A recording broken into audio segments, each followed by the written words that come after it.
సవినయంగా ఆహ్వానించడం చాలా సంతోషంగా ఉంది. 2 రోజులే ఉందమ్మా ఎన్నికలు. దయచేసి దృష్టి పెట్టండి.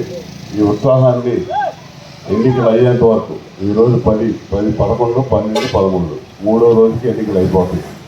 కాబట్టి ఈ 5 ఏళ్ళు అన్ని వర్గాల ప్రజలు చాలా కష్టాలు పాలయ్యారు.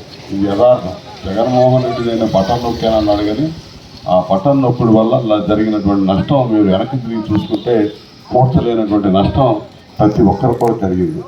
ముఖ్యంగా దళితులు చాలా దగాగా పడ్డారు ఈ ప్రభుత్వంలో. అత్యధికంగా ఓట్లు వేశారు. 14, 19 జగన్మోహన్ రెడ్డి రావాలని. కానీ వచ్చాడు, ఒక్క ఛాన్స్ అని ఇస్తే ఆ తీసుకున్న ఛాన్స్తో సర్వనాశనం చేశాడు. దళితుల్ని ముఖ్యంగా దగా చేయబడ్డటువంటి ప్రభుత్వం ఈ జగన్మోహన్ రెడ్డి ప్రభుత్వం అని చెప్పి తెలియజేస్తుంది. మనకి అనాదిగా స్వాతంత్రం వచ్చిన కాడ నుంచి మనకు అందుబాటులో ఉన్నటువంటి పథకాలన్నీ రద్దయ్యాయి.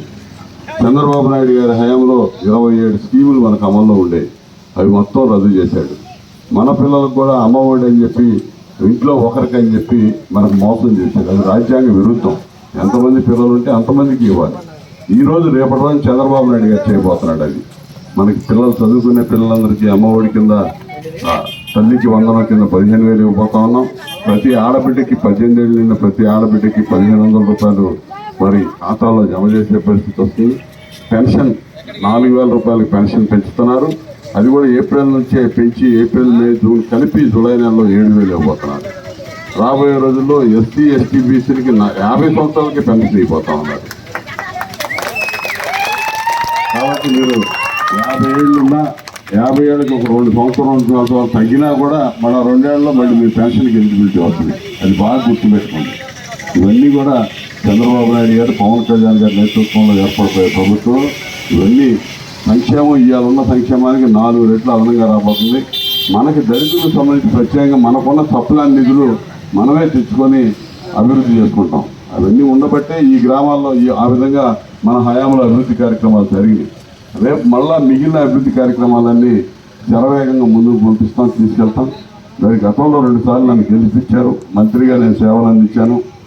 రేపు మరొకసారి సైకిల్ గుర్తు మీద ఓట్లేసి నన్ను గెలిపించండి.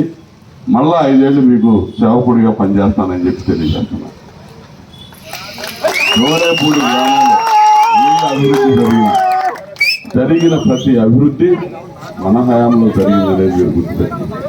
ఈ 5 ఏళ్లలో వాళ్ళు ఏ అభివృద్ధి కార్యక్రమం చేయలేదు కాబట్టే, ముఖం చూపించలేని పరిస్థితి ఉంది కాబట్టే పారిపోయారు ఇక్కడ పోటీ చేయకుండా.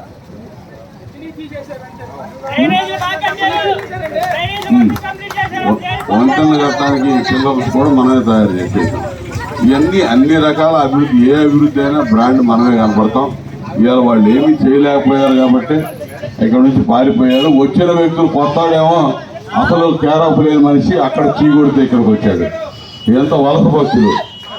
ఇప్పుడు నేను చెప్పా 2 రోజులు ఎలక్షన్ ఉన్నాయని. 3వ రోజు ఎలక్షన్ అవ్వగానే మళ్ళా ఎగిరిపోతారు ఇక్కడ నుంచి, ఇంకో చోట వాళ్తారు పోయి.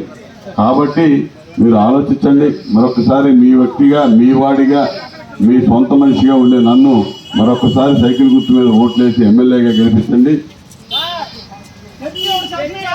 చర్చి నిర్మాణానికి కూడా మన హయాంలో 5 లక్షలు జీవో ఇచ్చాను నేను.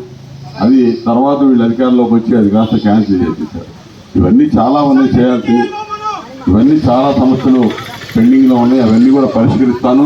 మీ వాడిగా ఉంటాను. నాకు మరొకసారి సైకిల్ గుర్తు మీద ఓట్లేసి ఎమ్మెల్యేగా గెలిపించండి. అదేవిధంగా తెన్నేటి కృష్ణప్రసాద్ గారిని ఎంపీగా 2 ఓట్లు, ఎమ్మెల్యే, ఎంపీ ఓట్లు 2 సైకిల్ గుర్తు మీద ఓట్లేసి జోనేపూడి గ్రామంలో మంచి మెజార్టీ ఇస్తారని చెప్పి ఆశిస్తూ నేను సెలవు తీసుకుంటాను.